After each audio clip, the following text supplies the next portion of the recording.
I do. Bit of an impromptu beer review here. I really shouldn't be doing this. Not now. Oh, there's so many other things I should be doing. I won't tell you how disgustingly early it is. Well, it's afternoon. It's not that bad, is it? It's past the hour. So, I'm going to do a review of a beer that I bought from Lidl.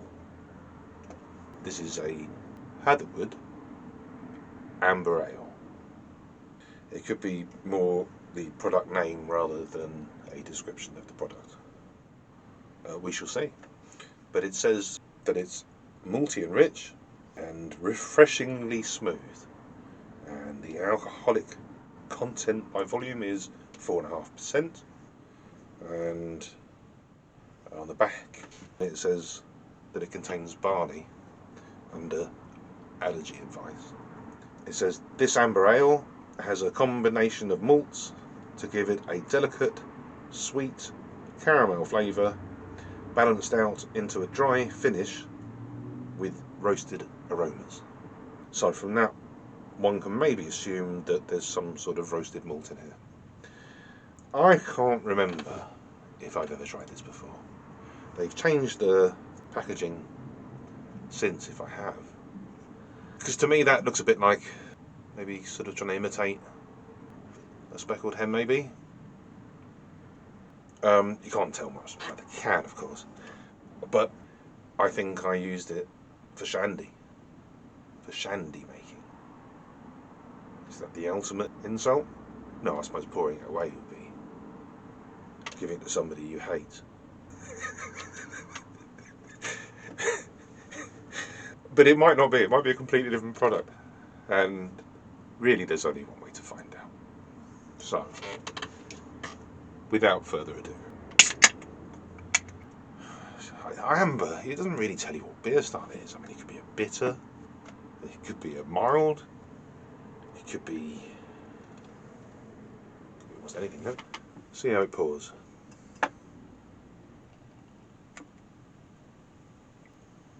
Well, I might leave it there, Mo. It is quite carbonated. What do you do? Put something white behind it. Let's try that. Something like that. Yeah, I guess that's amber. It's quite a dark amber, but I guess that distinguishes it from golden. So, let's go for some aroma. Well, I've got some of the terminology. Yeah, aroma. I don't think I'm great at aroma. I do feel slightly bunged up at the moment. Try again. Yeah, malty. Not much hop.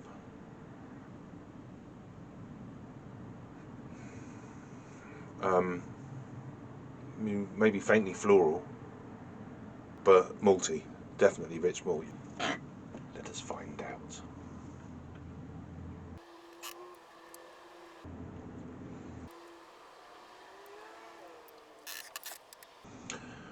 Oh.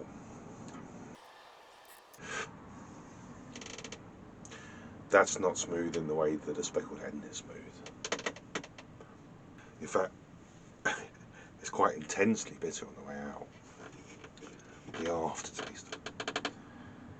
Quite sweet at first. Sweet and bitter. You have to have a fair few goes. It takes a while to get your palate in, really. And especially if you come from a different beer previously. But that's, it seems a bit industrial to me. It's a bit harsh. I mean, it's rich and malty, sure. But when I try and brew rich malty beers, I get a similar thing, that the roasted malts are going to be more bitter. They're going to add to the bitterness of the beer before you even add any hops. And if you don't get your water chemistry right, I believe, really on the edge of my knowledge here, then that bitterness can end up being harsh tasting and rather than smooth. It'd make an excellent shandy. It's dark, it's flavoursome, it's malty, and that bitterness would be welcome to be balanced by a lemonade. And so this would make an excellent bitter shandy. That might be the best I can say for it, really. I mean, it's better than the stuff I've brewed. And if I brewed that, I'd be proud enough. I would. I maybe wouldn't give it to anybody, but I'd drink it all myself. I'd make myself drink that. I would. But really, in terms of brewing, it's a bit more like a kit beer than it is an all-grain beer. It's more like one of those things you get in a can and dilute with boiling water and buncombe yeast on. And the problem with those, by the way, this is supposed to be a beer review. The problem with those is you need two of them. If you don't use two of them, you've got to add a ton of sugar, and then that makes beer taste really quite industrial. Sugar is cheaper than maltose. I mean, it's cheaper to buy sugar than it is to make wort.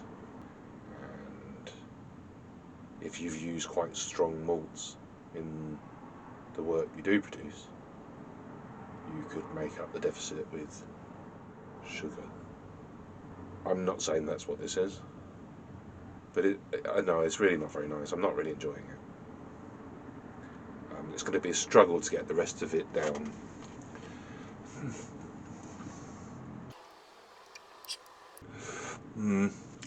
It bites, actually. Oh, I'll give it a go. So have I anything else to say about it? I can't remember how much it was. It wasn't even that cheap, actually. 4 of these were under a £5. But I mean, for £1.20, you can get some pretty good beer. You can get some pretty good beer at other supermarkets. So I mean, we're on the cheap end of things. We're on the cheap scale of even tin beer, really. But that isn't that cheap. It is a 500 milliliter and not a 440, as they often palm you off with. I don't think you can be very discerning if you're fond of this. And if you're drinking it because it's cheap, get some speckled hen. Get speckled hen. Or Abbott. They both come in cans. They're both quite cheap from certain supermarkets. And yeah, you'll enjoy the experience a hell of a lot more than that.